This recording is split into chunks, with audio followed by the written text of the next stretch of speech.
Chaitanya Mahaprabhu, o Avatar Dourado, disse que nesses nomes transcendentais, Hare Krishna, Hare Rama,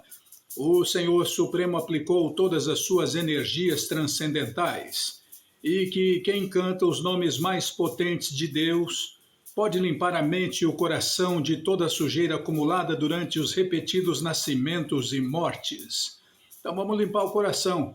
Hare Krishna, Krishna Krishna, Hare Hare, Hare Rama, Rama Rama, Hare Hare, Hare Krishna, Krishna Krishna, Hare Hare, Hare Rama, Rama Rama, Hare Hare, Hare Krishna, Krishna Krishna, Hare Hare, Hare Rama, Rama Rama, Hare Hare, Hare Krishna, Krishna Krishna, Hare Hare, Hare Rama, Rama Rama, Hare Hare, Hare Krishna, Krishna